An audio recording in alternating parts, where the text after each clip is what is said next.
bar.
Well, there you have it.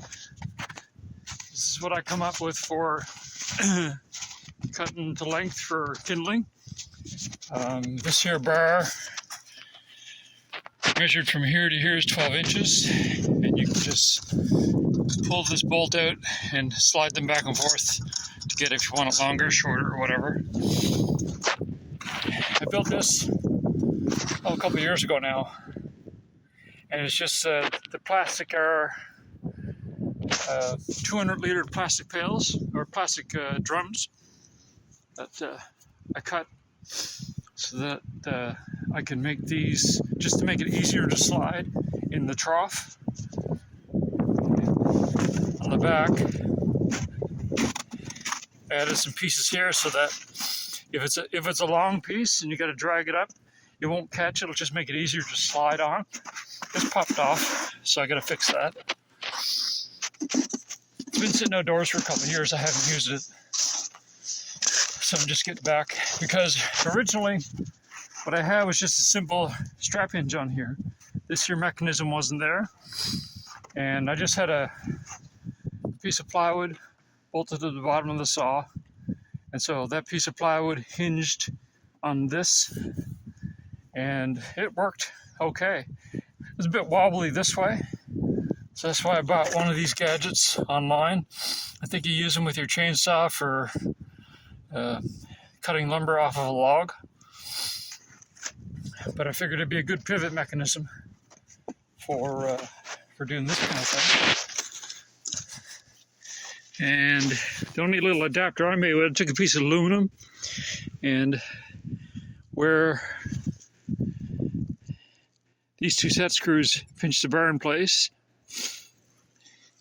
if I didn't have that little piece of aluminum there as a spacer, the chainsaw bar would be over this way some, and it'd be a little too close to this here. So I put that little offset in. Works great. So yeah, so we can get busy getting rid of all the scrap stuff, making it into kindling, bag it up. We usually provide a bag of dry kindling with every cord of firewood that we sell. So it's a good way to get use of all this. So yeah, so that's my idea for the day. It worked out pretty good. And over long term, we'll see. But oh, the only other thing I did was, you'll see down here this board. I put that there as a stop because if that wasn't there, and if I just happened to somehow, like if I let go of the saw inadvertently, this here would tilt all the way and hit that. So I put 2 screws here, and then that'll allow me, you know, some forgiveness if I decide to cut into here. I won't put a screw here because I might cut into it. So once this gets worn down a little bit, I'll just replace that block. Yeah, so I'm gonna cut some more, let this video roll for a little bit, show you some more examples.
So one that you might have seen me doing some little adjustments as I was cutting. That's because down in the trough here, I have it marked for 12 inches from here to the bar. So that if I end up with a short piece that's, you know, that's 12, but if it was about that long, you know, so I would just move it to here, chop it, rather than try and hold out a little piece here and get a 12-inch stick, so it's safer.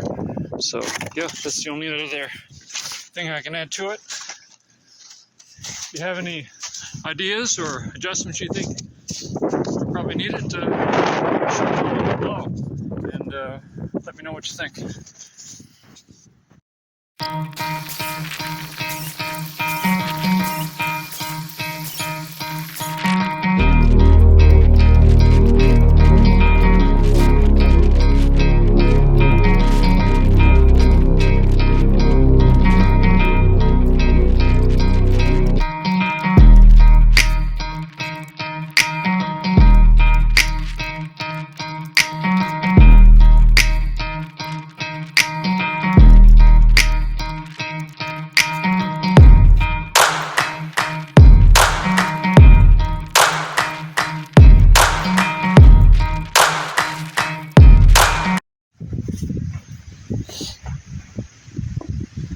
So you can see with these buckets, I cut the bottom out of it.